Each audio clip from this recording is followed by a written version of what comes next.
ఆంధ్రప్రదేశ్లో ప్రస్తుతం సుగాలి ప్రీతి కేసు మరోసారి తెర మీదకు వచ్చింది. పెను దుమారంగా మారేలా కనిపిస్తోంది. ఇది అటు తిరిగి ఇటు తిరిగి ఇప్పుడు పవన్ కళ్యాణ్ మెడకు చుట్టుకునే సూచికలైతే ఉన్నాయి. దీంతో ఇప్పుడు పవన్ కళ్యాణ్ ఆ కేసుకు సంబంధించి ఆసక్తికరమైనటువంటి రీతిలో స్పందించారు. తన చేతుల్లో ఏమీ లేదు అన్నట్టుగా మాట్లాడుతున్నారు. తాను చేయాల్సిందంతా చేసేశాను అని తప్పించుకునే ప్రయత్నంలో ఉన్నారు. అసలు ఇంతకీ ఈ కేసు విషయమై పవన్ కళ్యాణ్ చెప్తున్నటువంటి మాటలేంటి, ఆ మాటల వెనక అసలు మర్మం ఏంటి, ఈ కేసులో ఆరంభం నుంచి ఏం జరిగింది తెలుసుకునే ప్రయత్నం చేద్దాం. పవన్ కళ్యాణ్ ఏమన్నారో విందాం. చూడండి. అంటే పళ్ళున్న చెట్టుకే రాళ్ల దెబ్బలంట, ఎవరైతే ఆదరించారో వాళ్ళనే విమర్శిస్తున్నారంట. అంటే నిన్న సుగాలి ప్రీతి తల్లి పార్వతీబాయి చేసినటువంటి విమర్శలకి ఆయన కౌంటర్ ఇస్తున్నారు. ఎంతగా అంటే అసలు ఈ సుగాలి ప్రీతి కేసు అన్నదే తన వల్లే పైకి వచ్చిందన్నట్టుగా చెప్పుకునే ప్రయత్నం చేస్తున్నారు. కేసు ఎక్కడి నుంచి బయటకు వచ్చింది చెప్పండి. ఇలాంటి అన్యాయం జరిగిందని ఎవరికి తెలుసు? ఈ రోజున గత ప్రభుత్వం 2019, 2024లో ఒక ప్రభుత్వం మీద, అప్పుడు ముఖ్యమంత్రి మీద మాట్లాడటానికి అసలు ఎవరికైనా ధైర్యం ఉందా? ఒక ముఖ్యమంత్రిని అరెస్ట్ ఒక మాజీ ముఖ్యమంత్రిని ఆ టైంలో అరెస్ట్ చేస్తే రావడానికి ఎవరు లేరు రోడ్ల మీద. అలాంటి పరిస్థితి అంటే ముఖ్యమంత్రిని అరెస్ట్ చేసిన చంద్రబాబుని అరెస్ట్ చేసినప్పుడు టీడీపీ వాళ్ళు ఎవరు బయటికి రాలేదు అని ఆయన చెప్తున్నారు. జగన్మోహన్ రెడ్డి హయాంలో ఎవ్వరూ మాట్లాడడానికి కూడా సాహసించలేదట ఆయనే అంటారు. మళ్ళీ దానికి ఆయనే సమాధానం చెప్తారు. చూడండి, పవన్ కళ్యాణ్ ప్రత్యేకత ఏంటంటే ఆయనే ప్రశ్నేస్తారు, మళ్ళీ దానికి ఆయనే రివర్స్లో సమాధానం కూడా చెప్పేస్తారు. రెండూ ఆయనే, అన్ని వైపులా ఆయనే ఉండాలనే ప్రయత్నం ఎట్లా చేస్తారో ముందు మనం చూద్దాం. చూడండి. మరి అలాంటి సమయంలో నేను ఒక తల్లి పడ్డ వేదన తీసుకున్నాను. నాకే సరదానా 2 లక్షల మంది జనం మధ్యలో నడుచుకుంటా వెళ్ళి, అదిగో చూడండి, ఈయనే అంటారు అప్పట్లో ఎవరైనా మాట్లాడే ప్రయత్నం చేశారా అని ఈయన అంటారు. జగన్మోహన్ రెడ్డి హయాంలో మళ్ళీ 2 లక్షల మందితో కలిసి మధ్యలో నడుచుకుంటూ వెళ్ళి సుగాలి ప్రీతి న్యాయం కోసం పోరాడని అంటారు. మరి 2 లక్షల మంది ఎట్లా వచ్చారు? ఎవరు మాట్లాడడానికే సాహసించకపోతే అంతమంది జనం రోడ్ల మీద ఎలా రాగలిగారు? ఎవరిని జగన్మోహన్ రెడ్డి హయాంలో ప్రశ్నించనివ్వలేదు అని చెప్తున్నటువంటి పవన్ కళ్యాణ్ ఏకంగా 2 లక్షల మందితో ర్యాలీ చేశాను అని ఎలా చెప్పుకుంటున్నారు? మరి అప్పుడు ప్రభుత్వం దానికి ఎలా అంగీకరించినట్టు? అంటే ఆయన చెప్తున్నటువంటి మాటల్లోనే మళ్ళీ సమాధానం కూడా. ఆ సమస్యను హైలైట్ చేసి వాళ్ళు సిబిఐకి ఇచ్చారు. సిబిఐకి ఇస్తే మన ఇంటర్నల్ పేపర్ వరకు మనకి ఎలా తెలుస్తుంది? హోంశాఖ నుంచి వెళ్ళి సెక్రటేరియట్లో ఎక్కడో నెక్స్ట్ ఫైల్ ఢిల్లీకి వెళ్ళాల్సిన అక్కడ ఆఫీసర్ నేను హోంమంత్రికి అది గత ప్రభుత్వం అంటే జగన్మోహన్ రెడ్డి హయాంలోని ఈ కేసు సిబిఐకి ఇచ్చారు ఆయనే చెప్తున్నారు. సిబిఐకి ఇవ్వాలని జనసేనాని డిమాండ్ చేశారు. ఇది అసలు ఘటన ఎప్పుడు జరిగింది? చంద్రబాబు నాయుడు పాలనలో జరిగింది. అప్పటికి ఇంకా పవన్ కళ్యాణ్ చంద్రబాబు నాయుడికి మద్దతుదారుడే. 2017 ఆగస్టు నెలలో తెలుగుదేశం పార్టీ నాయకుడికి చెందినటువంటి కట్టమంచి లింగారెడ్డి స్కూల్లో 10వ తరగతి చదువుతున్న ప్రీతిబాయి ఆత్మహత్యకు పాల్పడింది. అయితే అది ఆత్మహత్య కాదు, దాని వెనక చాలా వేధింపులు ఉన్నాయి, పలానా వాళ్ళు కారణం అన్నది సుగాలి ప్రీతి తల్లిదండ్రుల ఆరోపణ. ఆ 2017 ఆగస్టు నుంచి 2019 మే నెల వరకు చంద్రబాబు నాయుడు సర్కారే ఉన్నప్పటికీ ఒక్క మాట కూడా పవన్ కళ్యాణ్ మాట్లాడిన దాఖలాలు లేవు. పల్లెత్తు మాట ఆ కేసుకు సంబంధించి ప్రస్తావించిన ఆనవాళ్లు లేవు. కానీ జగన్మోహన్ రెడ్డి ప్రభుత్వం అధికారంలోకి వచ్చిన తర్వాత 2019 అక్టోబర్లోనే సుగాలి ప్రీతి కేసు మీద విచారణ కోసం అంటూ ఒక సిట్ ఏర్పాటు చేశారు. అడిషనల్ ఎస్పీ స్థాయి అధికారి రమాదేవి నేతృత్వంలో సిట్ ఏర్పాటు చేశారు. 2019 అక్టోబర్లో సిట్ ఏర్పాటు చేస్తే 2020 ఫిబ్రవరిలో ఆ కంటి వెలుగు కార్యక్రమం కోసం కర్నూలు వెళ్ళినటువంటి సమయంలో సుగాలి ప్రీతి తల్లిదండ్రుల్ని కలిసేదానికోసం జగన్మోహన్ రెడ్డి ప్లాన్ చేసుకున్నారు. దానికి వారం రోజుల ముందే 2020 ఫిబ్రవరి 12వ తారీఖున కర్నూలులో ఇప్పుడు పవన్ కళ్యాణ్ చెప్తున్నటువంటి 2 లక్షల మందితో నిర్వహించినటువంటి ర్యాలీ జరిగింది. ఆ ర్యాలీలోనే వాళ్ళంతా డిమాండ్ చేశారు సిబిఐకి ఇవ్వాలి అని. దానికి అనుగుణంగానే జగన్మోహన్ రెడ్డి ప్రభుత్వం సిబిఐకి కేసును అప్పగిస్తూ జీవో రిలీజ్ చేసింది. కానీ ఆ జీవో రిలీజ్ చేసి చేతులు దులుపుకున్నారు అన్నది ఇప్పుడు పవన్ కళ్యాణ్ చేస్తున్నటువంటి అభియోగం. మరి నిజంగానే ఆంధ్రప్రదేశ్లో జగన్మోహన్ రెడ్డి ప్రభుత్వం సుగాలి ప్రీతి కేసుని సిబిఐకి అప్పగిస్తూ జీవో ఇచ్చి చేతులు దులుపుకుంటే మరి పవన్ కళ్యాణ్ ఏం చేశారు? కేంద్ర ప్రభుత్వంతో 2020 జనవరి నాటి నుంచే మోదీ ప్రభుత్వానికి ఒత్తాసు పలుకుతున్నారు కదా. అప్పుడే బీజేపీతో పొత్తు పెట్టుకున్నారు కదా, కేంద్రంలో బీజేపీ మోదీ ప్రభుత్వమే అధికారంలో ఉంది కదా, మరి ఆ ప్రభుత్వానికి అన్ని రకాలుగాను అండదండలు అందించినప్పుడు మరి సిబిఐ సుగాలి ప్రీతి కేసులో ఎందుకు జోక్యం చేసుకోవట్లేదు, ఎందుకు దర్యాప్తు చేయట్లేదు, దర్యాప్తు చేసి దోషుల్ని ఎందుకు గుర్తించట్లేదు అన్న అంశం మీద పవన్ కళ్యాణ్ ఎందుకు మాట్లాడలేకపోయారు? ఈ ప్రశ్న ఇక్కడ ఉదయించదా? ఇంకా చూడండి. CBI కి పంపిస్తాను, పంపించేసాం అంటే లెటర్ చేశారు, లాక్ చేసి లాకర్లో పెట్టారు. ఇది జరిగింది. లెటర్ ఈయనకి తెలియంది ఏంటంటే లెటర్ కాదు, జీవో రిలీజ్ చేశారు. జీవో నెంబర్ 39 రిలీజ్ చేశారు. జీవో రిలీజ్ చేసిన తర్వాత లాకర్లో పెట్టడం ఉండదు. జీవో అధికారికంగా రిలీజ్ చేసిన తర్వాత అది అనివార్యంగా అమల్లోకి వస్తుంది. జీవో అమలు చేయకపోతే దాన్ని ప్రశ్నించాలా. ఈయనేమంటాడు, ఏదో లెటర్ రాశారు, లెటరు లాకర్లో పెట్టారు అంటారు. లెటర్ కాదు కదా జీవో. నేను ఎందుకు కొంచెం సున్నితంగా మాట్లాడాలి ఈ విషయం ఏదంటే, మీకు ఒక అన్యాయం జరిగినప్పుడు, ఎవరికైనా ఒక అన్యాయం జరిగినప్పుడు మనం ఏం చేస్తామంటే, నాకు ఆ వ్యక్తికి శిక్ష పడాలి. పడిందా? మరి ఆ శిక్ష పడిందా? సుగాలి ప్రీతి తల్లి ఇప్పుడు పార్వతీబాయి ఆశిస్తుంది అదే. నిందితులకి శిక్ష పడడం లేదు, నిందితుల్ని కాపాడుతున్నారు. 2017 ఆగస్టు నుంచి 2019 మే వరకు ఆ నిందితుల్ని తెలుగుదేశం పార్టీ నాయకులు మాండ్ర శివానందరెడ్డి, గౌరు వెంకటరెడ్డి ఇలాంటి వాళ్ళంతా అండగా నిలబడి కాపాడారు అన్నది ప్రధానమైనటువంటి అభియోగం. తెలుగుదేశం పార్టీ నంద్యాల పార్లమెంట్ నియోజకవర్గ ఇన్ఛార్జిగా ఉన్నటువంటి వ్యక్తి, తెలుగుదేశం పార్టీ పాణ్యం ఎమ్మెల్యే భర్త, అలాంటి వాళ్ళ మీద ఈ ఆరోపణలు, తెలుగుదేశం పార్టీ నాయకుల మీదే ఆరోపణలు ఉంటే ఈ కేసులో నిజంగానే నిందితులకు శిక్ష పడాలి అన్నది ఈయనకి సున్నితమైన ఆలోచనే అయితే పవన్ కళ్యాణ్ మరి శిక్ష పడే వరకు ప్రయత్నం చేస్తున్నారా? జగన్మోహన్ రెడ్డి హయాంలో ఒక లేఖ రాసి లాకర్లో పెట్టేస్తే మరి ఈ ప్రభుత్వం వచ్చిన 14 నెలల తర్వాత ఆ లాకర్ ఓపెన్ చేసి ఆ లేఖను సిబిఐ వరకు పంపించడానికి ఎందుకు తాత్సార్యం చేశారు? ఇక్కడ ఎవరు తప్పిదానికి పాల్పడుతున్నారు ఆయన చెప్పాలి కదా. వాళ్ళు ఏం చెప్తున్నారంటే, ఎవరైతే ఈ నెలకొన్నారో మరి గవర్నమెంట్ ద్వారా వచ్చారు, గత ప్రభుత్వం ఎలా వచ్చారో వాళ్ళు ఏం చేశారంటే, మనం పెట్టిన ఒత్తిడి ఆ రోజు 2 లక్షల మంది మనం జనంతో తీసుకెళ్లి అది నేషన్ వైడ్ ఇష్యూ అయ్యేటప్పటికి వాళ్ళు చేసింది ఏంటంటే, మనం చేసిన గత ప్రభుత్వం చేసిందట 2017లో జరిగితే ఘటన జరిగితే 2019, 24 మధ్య చేశారంట. మరి 2017 నుంచి 19 వరకు దాదాపు 2 ఏళ్ల పాటు అధికారంలో ఉన్న ప్రభుత్వం ఏం చేసినట్టు? అది కదా ఈయన సమాధానం చెప్పాలి. అంటే చంద్రబాబు ప్రభుత్వం ఏ నేరం చేయలేదు అనేది ఈయన కప్పిపుచ్చాలి, అంతా జగన్మోహన్ రెడ్డి మెడకే చుట్టాలి. ఇదొక్కటే లక్ష్యంగా కనిపిస్తోంది. చూడండి, ఇంకా పోరాటం వల్లే ఎస్సీ ఎస్టీ అట్రాసిటీ కేసు బాధితులకు చట్ట ప్రకారం ఇచ్చే ప్రయోజనాలు, పరిహారాలు వారి కుటుంబానికి దక్కాయి.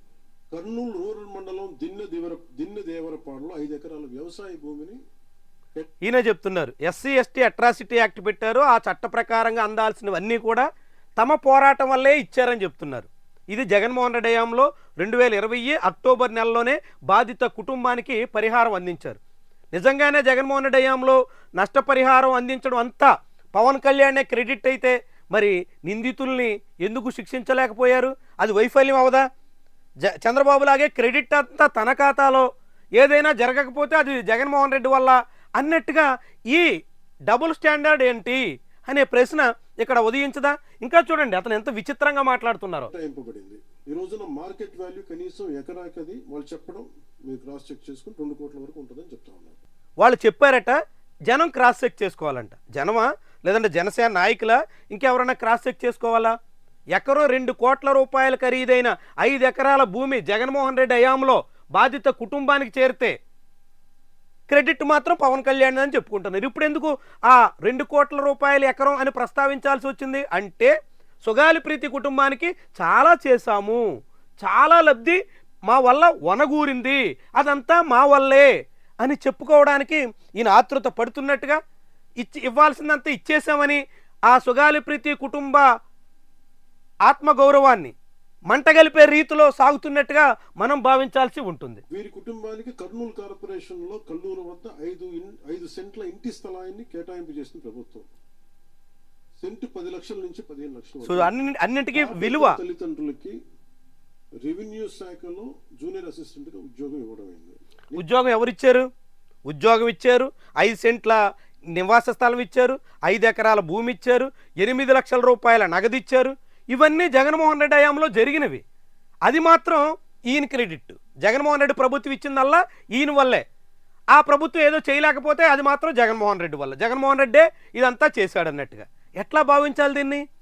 ఈ 2 నాలుకల ధోరణి ఏంటి? ఇంకా చూడండి, ఆయనే చెప్తాడు. ఫస్ట్ టైం ఛార్జ్ తీసుకోగానే మొదట చెప్పిన మాట పాపకి న్యాయం జరగాలి, ఏమేమి జరిగిందని. చూడు, ఈయనే అధికారం చేపట్టగానే ఫస్ట్ ఆ సుగాలి ప్రీతికి ఏ న్యాయం జరిగింది అన్నది పరిశీలించారట. చీఫ్ ని నేనే తెలియజేశాను, డీజీపీ గారికి పంపించాను, అప్పుడు డీజీపీ గారికి తిమ్మలరావు గారు, అలాగే సిఐడి అధికారులకు చెప్పాను, ఉన్నతాధికారికి, హోమ్ మినిస్టర్ గారికి చెప్పాం. ఇవన్నీ చెప్తే పోలీసు సిఐడి వాళ్ళు చెప్పింది ఏంటంటే, అసలు అప్పట్లోనే ఎవరైతే దీని వెనక కుట్ర వెనక ఉంది ఇవన్నీ చెప్తున్నారో ఏ డిఎన్ఏ తారుమారు చేశారు, ఎవరు తారుమారు చేసి ఉండాలి, ఎవరు డిఎన్ఏ తారుమారు చేశారు, ఎవరైతే ఇప్పుడు సుగాలి ప్రీతి తల్లిదండ్రులు ఆరోపిస్తున్నారో ఆ నిందితుల డిఎన్ఏకి ఇప్పుడు అసలు కేసులో లభించినటువంటి ఆధారాలకి పొంతం లేదు అంటున్నారు. మరి ఎవరు తారుమారు చేసి ఉండాలి? 2017 ఆగస్టులో ఘటన జరిగితే 2019 మే వరకు అధికారంలో ఉన్నటువంటి ప్రభుత్వ పెద్దలు అందుకు సహకరించుంటారా? లేకుంటే 2 ఏళ్ల తర్వాత అధికారంలోకి వచ్చినటువంటి ప్రభుత్వ పెద్దలు అందుకు కారకులై ఉంటారా? పవన్ కళ్యాణ్ లాజిక్ ప్రకారంగా 2019లో అధికారంలోకి వచ్చినటువంటి వాళ్ళే తారుమారు చేసి ఉంటారు. కానీ 2017 నుంచి 19 వరకు గద్దె మీద ఉన్నటువంటి వాళ్ళకి ఏ సంబంధం లేదన్నట్టు అట్టుంటుంది దీని వాదన. ఈ ఒత్తిడిలో వీళ్ళకి భూములు అవి ఇవి ఇచ్చేసి మరి ఏం చెప్పానో తెలియదు. వాళ్ళు నాకు తెలిసి వాళ్ళు ఈరోజు పోలీసు చెప్తుంది ఏంటంటే సాక్ష్యాలు వీళ్ళు చెప్తున్న వ్యక్తుల మీద వాళ్ళ డిఎన్ఏ దీనికి మ్యాచ్ కావాలి. కోర్ట్స్ ఏం చేస్తాయి అంటే పోలీసు ఏం చేస్తారు దీన్ని కూర్చోబెట్టి, ఎందుకు చెప్తున్నానంటే అంటే కోర్టులు పోలీసులు ఏమీ చేయలేరు, ఆధారాలు లేవు, సాక్ష్యాలు లేవు, చేతులు ఎత్తేసాడు పవన్ కళ్యాణ్. సుగాలి ప్రీతి కేసులో ఈయనే మొదట ఏమన్నారు? న్యాయం జరగాలి, నిందితుడికి శిక్ష పడాలి, అదే అసలైన న్యాయం అని ఈయనే మాట్లాడారు ఇదే వీడియోలో. ఇప్పుడు మళ్ళీ ఆయన ఏమంటారు? ఆధారాలు లేవు, సాక్ష్యాలు లేవు, కోర్టులు ఏం చేస్తాయి, పోలీసులు ఏం చేస్తాయి, కాబట్టి ఎవరు ఏం చేయలేరు అని ఆయన ప్రత్యక్షంగా చెప్పేస్తున్నారు. ఇక ఈ కేసులో చేయగలిగింది ఏమీ లేదు అంటూ చేతులు ఎత్తేస్తున్నారు. తన వల్ల ఏమీ కాదు అని అనేస్తున్నారు. ఎంత బాహాటంగా చెప్తున్నారో చూడండి. వివేకానంద రెడ్డి గారిని చంపేశారని తెలుసు అందరికీ. ఇక్కడ మళ్ళీ వివేకానంద రెడ్డి పాత్ర. వాళ్ళు ఒక్కొక్కరు చంపేస్తున్నారు. మరి గత 5 సంవత్సరాల్లో ఇట్స్ క్లాసిక్ కేసెస్. ఈ ప్రక్షాళనకే పూనుకున్నాం. మరి ప్రక్షాళనకు పూనుకుంటే వివేకానంద రెడ్డి కేసు అయినా తేల్చారా? సుగాలి ప్రీతి కేసు అయినా తేల్చగలిగారా? ప్రక్షాళనకు పూనుకున్నారట, కానీ ఫలితాలు లేవన్నట్టు ఆయన అంగీకరిస్తున్నారు. కానీ మీరు ఎంపీస్ మీకు కూడా మీరు ఈ కేసెస్ మీద మీరు పొద్దున అసెంబ్లీలో గళమెత్తాలి, మీరు తప్పదు. ఇక చూడండి, ఎమ్మెల్యేలు ఎంపీలు అసెంబ్లీలో మాట్లాడాలట. ఆయన తెలిసే మాట్లాడుతున్నారా, తెలియక మాట్లాడుతున్నారా? ఎంపీలు అసెంబ్లీలో మాట్లాడడం ఏంటి? ఎమ్మెల్యేలందరూ అసెంబ్లీలో ఈ కేసుల గురించి మాట్లాడితే ఆయన ఏం చేస్తారు? డిప్యూటీ సీఎం అసెంబ్లీలో ఏ అంశాలు ప్రస్తావించారు? పరిష్కారం కాని విషయాలు ప్రస్తావిస్తారు. పరిష్కరించాల్సినటువంటి బాధ్యత ప్రభుత్వానికి. అంటే ప్రభుత్వంలో ఉన్న ఉప ముఖ్యమంత్రి పరిష్కరించలేరు, కానీ ఎమ్మెల్యేలు మాత్రం అసెంబ్లీలో మాట్లాడాలంటే ఇది ఎక్కడి ధోరణి? అధికార పార్టీ తన ఎమ్మెల్యేలకి ఏం చెప్తుందంటే ఈ విషయాన్ని అసెంబ్లీలో ప్రస్తావించండి, ఎంపీలు కూడా అసెంబ్లీలో మాట్లాడాలంట. ఎంత ఇల్లాజికల్ వ్యవహారం చూడండి, ఎంత అవివేకంతో కూడుకున్నటువంటి విషయమో గమనించండి. ఇట్లాంటి రీతిలో ఆయన ఏదో ఒత్తిడిలో ఉండి తాను ఏదో చేయలేకపోయానని చెప్పి అంగీకరించలేక ఇట్టా మసిపూసి మారేడికాయ చేయాలనేటువంటి ప్రయత్నానికి పూనుకుంటున్నట్టు మనం అంతా భావించాల్సి ఉంటుంది.